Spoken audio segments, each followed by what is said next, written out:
So, we finally have some football to talk about. Hosts Qatar faced Ecuador in the World Cup opener on Sunday night in front of 67,000 fans at Al Bayt Stadium, 50 kilometers north of Doha.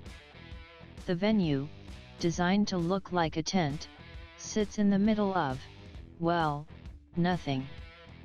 How many fans were still there for the second half is harder to say. Many Qatar supporters decided to head for the exits early after a miserable start.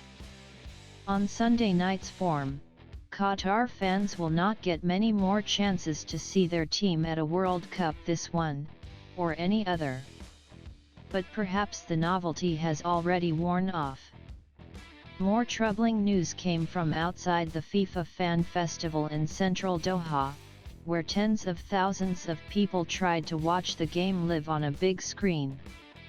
Riot police were deployed after the swell of people led to chaotic scenes at the security perimeter. On Monday, attention on the pitch shifts to some of the European teams' opening fixtures. England, Wales, and the Netherlands all play, and are set to wear their One Love rainbow armbands, defying last-minute calls from FIFA to instead wear its own armbands featuring slogans such as "Football unites the world." All three teams could be punished as a result. One to watch: can England's weary forward line get going? Gareth Southgate's men begin their campaign against Iran at 4 p.m. Doha time on Monday.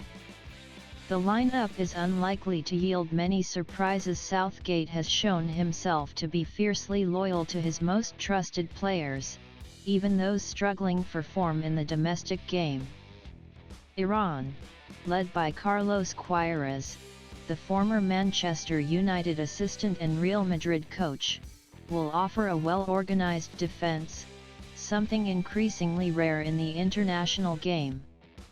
Instead, most teams have shifted towards a high-press approach, as is now common across European club football. Much will depend on whether a typically cautious England team can break down the Iranian defensive wall without opening themselves up to a sucker punch. But Southgate has plenty of attacking talent at his disposal. Kuiper's column: can Van Gaal guide the Dutch to victory? Financial Times columnist Simon Kuiper will be writing regularly from Doha during the tournament. To start things off, he looks at Netherlands coach Louis van Gaal.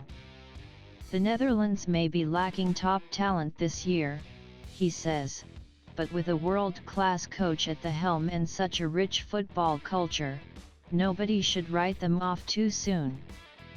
Monday's fixture list: England vs Iran, kick-off, 1 p.m. UK time / 4 p.m. Qatar time. Senegal vs Netherlands, kick-off 4 p.m. UK time / 7 p.m. Qatar time. Wales vs USA, kick-off 7 p.m. UK time / 10 p.m. Doha time.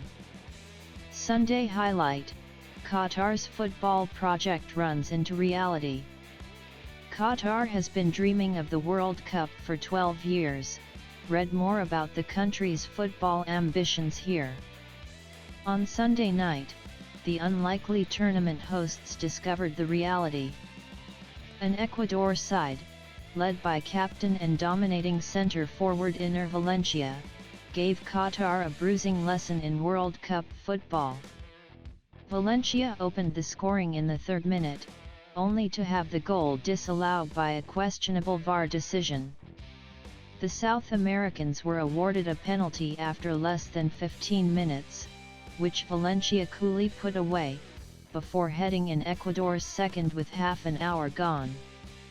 The second half kicked off with thousands of empty seats, as Qatar fans decided to get on the road back to Doha. They did not miss much.